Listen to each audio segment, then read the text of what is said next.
man. All right. Now, this is a company. This is a company. This is a company.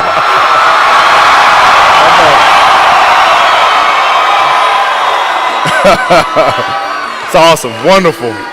So, you know, I got to tell you guys.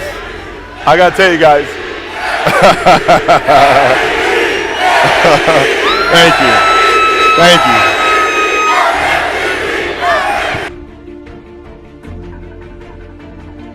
I had a great teacher in high school. Her name is Jane Mastriano, who I'm still very close to. And she sparked my curiosity in writing.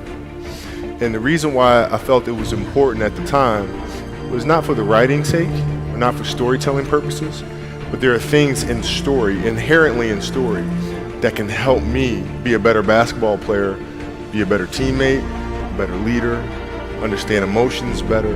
So that's why I got into it. It's storytelling, actually. So it's just insanely curious, man. And trivial things weren't going to pull my attention. It had to be things weren't going to pull my attention. It had to be things that I had a purpose. I wanted to be one of the best basketball players to ever play. And anything else that was outside of that lane, I didn't have time for. Basketball for me was the most important thing. So everything I saw, whether it was TV shows, whether it was books I read, people I talked to, everything was done to try to learn how to become a better basketball player. Everything. And so when you have that point of view, then literally the world becomes your library to help you to become better at your craft.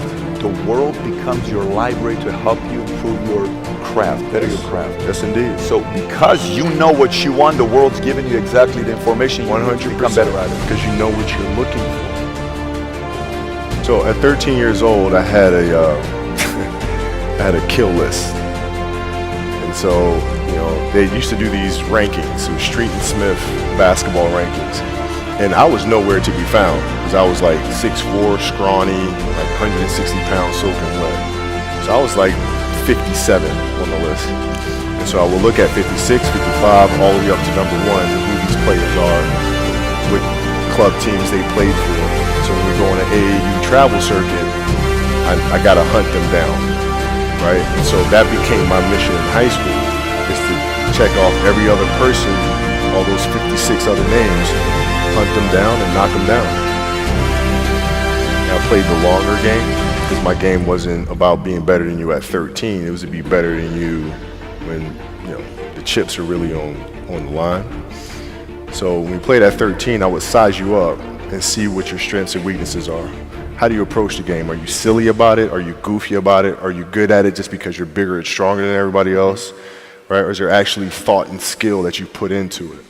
Right? And when I'd play to my weaknesses. I wouldn't play to my strengths. I played to my weaknesses. Because when you're playing summer basketball, there's so many games.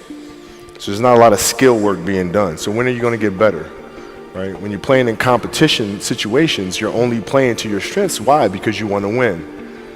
Right? So what I would do, I was work on the things during those games that I was weak at. Left hand, pull-up jump shot, post game.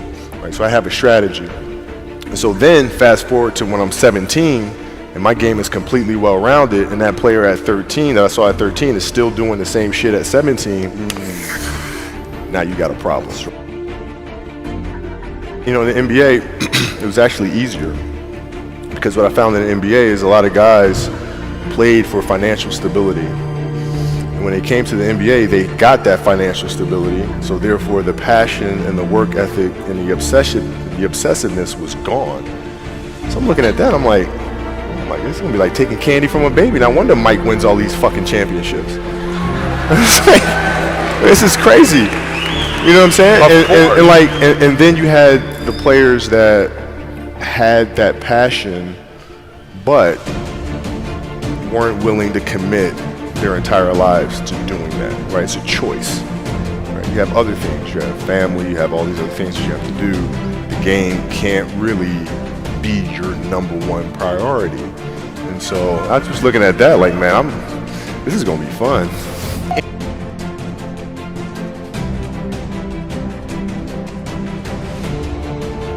At the time, I deal with what I've referred to as Goat Mountain. I went to Goat Mountain, and I talked to Magic, Michael, Bird, Keem Olajuwon, Jerry West, Oscar Robinson, Bill Russell. You know, so I would talk to them. What did you do? What were your experiences? Michael in particular, he's become my big brother. He's been my big brother since I first came in the league. And what was that process like?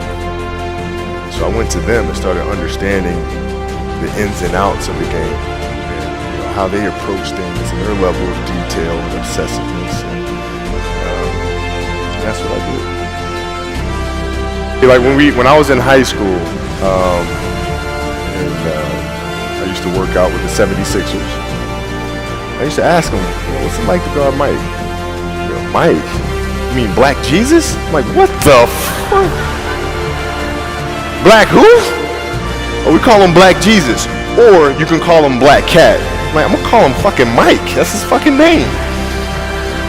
So the level of fear that he inspired in others was insane. Wow. And I would tell him, I said, when I face him, we're gonna go at it. He says, oh, you don't wanna do that. I'm like, what?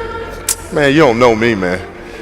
And so when we matched up, I think he understood that. And you know, when I was 18, my first year, he got the best of me a bunch of times. I was right there the next play. You're not intimidating me, yeah. I'm not going anywhere. And I think he saw that level of respect, because I think he was the same way at 18 years old. And that common bond is what I think, you got to look at the reality of the situation. You know, like for me, it's not, you kind of got to get over yourself. Like, it's not about you, man. Like, okay, you feel embarrassed. You're not that important. Like, get over yourself. That's where you go. Get over yourself, right? Like, you're worried about how people may perceive you, and like you're walking around and it's embarrassing because you shot 5 air balls. Get over yourself, right? And then after that, it's okay, well, why did those air balls happen? Got it. High school, year before, we played 35 games, max, right? Week in between, spaced out. Plenty of time to rest. In the NBA, it's back to back to back to back to back to back to back. I didn't have the legs. So you look at the shot, every shot was online. Every shot was online, but every shot was short. Right? I got to get stronger. I got to train differently. The weight training program that I'm doing, I got to tailor it for an 82-game season so that when the playoffs come around, my legs are stronger and that ball gets there. So I look at it with rationale. Coaching. Say, okay, well, the reason why I shot air balls is because my legs aren't there. You hear so many guys tell stories about your work ethic. Yeah. What was really your work ethic like, and for how long did you stay disciplined? Well, I mean, every day. I mean, since 20 years. It's an everyday process, and trying to figure out strengths and weaknesses. For example, jumping ability. Now, my vertical was a 40, it wasn't a 46 or a 45. My hands are big, but they're not massive. Right? So you got to figure out ways to strengthen them, so your hands are strong enough to be able to palm a ball and do the things that you need to do. Quickness, I was quick, but not insanely quick. I was fast, but not ridiculously fast. Right? So I had to rely on skill a lot more. I had to rely on angles a lot more. I had to study the game a lot more. And but I enjoyed it though. So like from the time I can remember when I started watching the game, I studied the game, and it just never changed. The kids is different. So like the communication with our children is that Pops is working hard. This is the level of attention to detail you need to have in everything you do. So it's setting the example. Same thing with my wife. My wife's a stay-at-home wife. It's the hardest job, man. So she works really hard at that. I mean, it's, so her attention to detail with that as well are examples for our children. And then for my wife, it's, she's as competitive as I am. She's just like, listen, man, if you're going to be out here training 8 hours a day, if you're going to spend 9 months out of the year away from your family, you better fucking win the championship. What are we doing this for? What are we doing? What are we doing? I love that. But it's a balancing act. And that's the thing that's important, is understanding that we have to have so much energy. Because for like Natalia and Gianna when they were babies, especially Natalia because she was doing prime years, And I go to practice and I'd train and I'd play the game and I'd come home and I'd be sore and I'd be tired. And she wants to go swimming. She wants me to take her to the park. She wants to just jump on my back or whatever the case may be. You can't say, I'm too tired, I'm going to lay down. That's not fair. She don't know what the hell's going on, right? And if this was a game, you'd suck it up and play. I play games with the flu. I play games with 102-degree fever, man. Powerful. You can't do that. That is so powerful. Right? You got to be on, man.